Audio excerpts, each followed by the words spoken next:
Some time has passed, about an hour to an hour and a half. You've spent probably the last 20 minutes getting good and thoroughly, actually a little bored, because while more recently there was a lot of movement throughout the docks, things were coming in and out, it almost seems like the air has fallen to an odd and stagnant, almost, tone. The people behind you seem to be engaging in whispered conversation, as a few of the citizens are actually led away from the docks by the Al'Arani, as you observe. Now, for Mercedes, your trained soldier's instincts do pick up on this, and for Gregor, your trained adventurer instincts are thoroughly counteracted by your similarly trained, you've dealt with the Al'Arani a lot, and you're like, yeah, whispered tones. Happening again. But for Mercy, and a little bit less so for her husband, the air does seem to almost visibly change on the docks. You can tell that something's either happening or going to happen relatively soon. In the depths of the island, something is indeed occurring. Whoa! You slam into the ground and slide forwards. Emil impacting one of the coffins, sort of bouncing into the air. Harlock, you slide into place and simply hold yourself there. Chardonnay, you cartwheel into the area. Marcus, you slide, you pop into the air and slowly float to the ground like a piece of paper. Xanthi, you slide on your ass into the room. I've never felt so alive. Makes like race car braking sounds. Yeah, she's got the scaly tail, so... Wait, is it throwing up sparks as you go down? Oh, yeah. She used it to guide herself like a rudder. yeah. You enter the room and yell, "Yeah! I never felt so alive!" as one of the skeletons turns and looks at you and is like, "What do you mean by that?" No offense. Nothing. It's a figure. It's a figure of speech. Ooh, that was a little insensitive. I know. I'm realizing that now. I said it on reflex. You guys are looking awfully meaty for a bunch of skeletons. All right, you can't say that. Yeah, you can't say that. That's not really cool. That's not an okay thing to say. Oh, crap. I'm sorry. I just, normally they clean our bones a little more thoroughly than that. You still have, faces and stuff. I didn't know we were judging people based on the meat on our bones. Yeah. Emil adjusts his glasses. I had no idea that Caravia was so insensitive about such things. I thought that they'd moved past this. Whoa, I'm in over my head. Look, it's okay. It's fine. God built us different, and the scouring brushes broke on our faces. So this is just how we're going to go about our business. Which god? All of them. All of the gods built us different. I was about to loudly proclaim the various virtues of the Karavian Necrovortex, the only god that's worth worshipping, but I guess that is included under every god, so I'm chill with it. High five, up top. The skeleton high-fives you, eager to move past the part of the conversation in which you accidentally transgress against one another. Looking between each of you, they sort of look up and down and they're like, okay, well, so you climbing in a coffin, or are you undergoing the trials? Can you elaborate on what the trials are? Ooh, that is a cozy-looking coffin, though. They didn't fill you in. Oh, they didn't fill you in. No. Oh my God, they didn't remove your faces. It's a shit show. It's a shit show up there. Yeah, I kind of heard actually. So we've got here, follow me. The skeleton sort of starts to walk forward as you see a group of other skeletons sort of mulling about. Harlock, the skeleton over by you, looks down at the coffin and is like, I can't jump that far. It looks like it's a coffin for me. You watch them slowly climb into a coffin, and Emil elbows you. He's like, what's that about? Mondays, Hey. am I right? Can't jump that far. Guys, I don't want to jump ahead, but what if we take some coffins, I magnetize them, and we have a bridge? Wait, a bridge where? A bridge where? For what reason?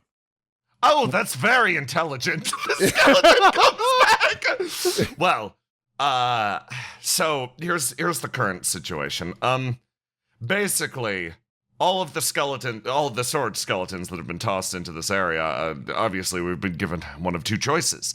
Either condemn ourselves to the eternal coffin, slowly going mad, interred in a prison beneath the earth with our magic artifact, points to the coffin. Fun. Or prove ourselves worthy of fighting in the skeleton war and overcome the trials on yon far side of the bank. Oh, nobody is more skeleton patriotic than me. I want to go to war. What ideals exactly do we fight for in the skeleton war? Good question.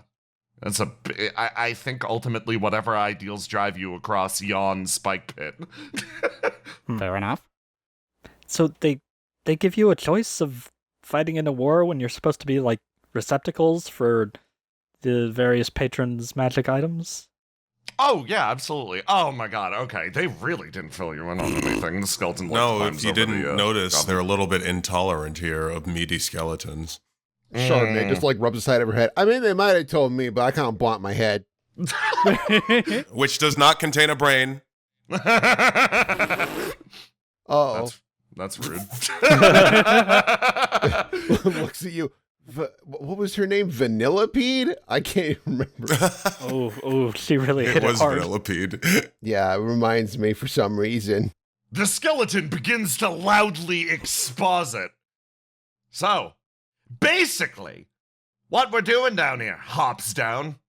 All of these skeletons, myself included, have been provided with a magic item.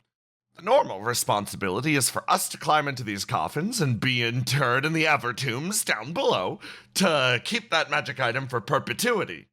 But our Karavian overlords have decided for those skeletons of strong of bone and strong of magic item, we might be of more use in accomplishing their nefarious backroom deeds, the nature of which we're actually still somewhat uncertain of. So, if you don't like the idea of being trapped in a tiny coffin literally forever, he points down the way.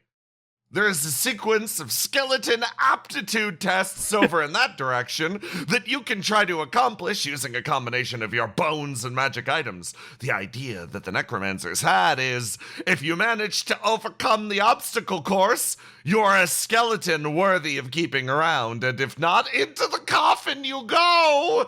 Wow, that's an ideal scenario for skeletons like us who have been blessed with magical items.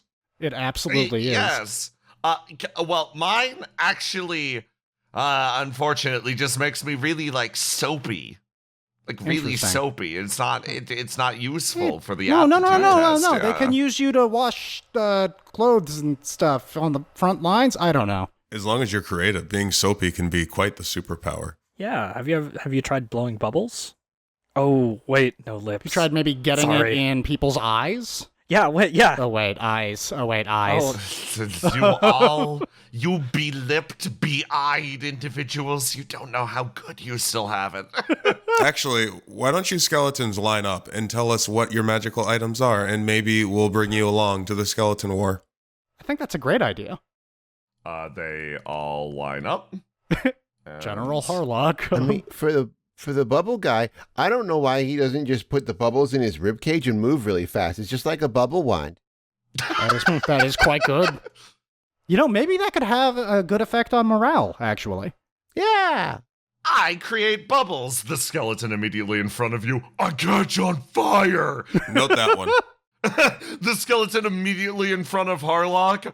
I'm pretty sure I blow up and then don't come back. The skeleton to the right. I can summon birds, but it requires birds to be around.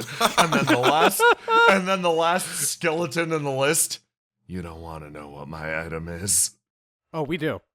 Please. That's why we asked. Yep. Damn. When they ask so nicely. The skeleton takes a step forward and strides towards you. I hope he makes bubbles. Emil, like, I don't like the energy that this one's getting. I don't know, he seems pretty badass. He walks into the middle of the squad, positions himself here, activates his magic item, and his entire body turns to meat. Oh no! Oh. Wait, so he's meat bones now? It's meat. It's like the bones are meat. Are they still rigid, or does he flop to the floor? Oh, he flops to the ground Oh, instantly. no!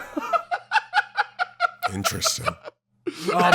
Maybe we didn't want to know that, but wow. The skeleton immediately next to him. So can you go back? Nah. Okay. Well, He was wow, right yeah, to he was warn us. right. Okay, let's get you into a coffin, my friend. no. We just need to stuff him in his meaty glory into one of your rib cages, and we can bring him along. I don't want to do that. Oh, okay. I thought maybe you guys had a powerful friendship going on or something, but I saw sparks. I thought I saw sparks. Come on, you two. Don't you want to be some kind of cool soapy meat combo?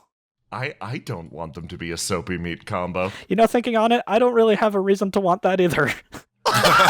No. I actually think it's not a bad idea. The skeleton looks down at the other skeleton, just like the meaty one from the ground, halfway wedged into a coffin. So, how about it? Still got a little room in your empty heart for a guy like me? He looks back for confirmation at you all. I'm nodding. I don't see why not. Well, why don't we just bring everybody? I don't want anybody to feel left out. Cause they'll die. That's why. Fine. Sure. Friendship. Yeah, are you guys cough in or cough out? Cough out isn't a thing, Chardonnay. That's It the is only now. direction you can cough. When you put it like that, it sounds pretty cool. The soapy bubble skeleton places the meat skeleton inside of his rib cage. There you go. That's the spirit. In many ways, it's like I have my organs back, except they talk and perform none of the functions of internal organs. That's a tummy ache. Congratulations. Okay. Obstacle course, huh? Yes. I do have a question, actually. All of these skeletons that are being interred for forever in the eternal vault or whatever, if we make it deeper into the bank, is there potential for us to, like, free them? I'm not a fan of everyone getting stuck for forever. I think it's worth I trying. didn't take you for a skeleton liberator. For a split second, I thought you were going to accuse me of being a skeleton liberal, which I am. And there's nothing wrong with that. And functionally, I also am, by extension, a skeleton liberator. Interesting. Wait, wouldn't that make you more of a skeleton radical? Skeletons are always radical. In free arc, if you have a political opinion that veers beyond what's best for me, you are considered a radical by default. Okay. The moderate position is considered. I don't know why I'm getting into this. He sort of pauses, bashfully stepping aside. He's like, okay. Regardless, I don't like the idea of things suffering forever. My family has enough of that. That's what we do every single day. That's a good point. I'm part of the family. Wow. What a bunch of sad sacks.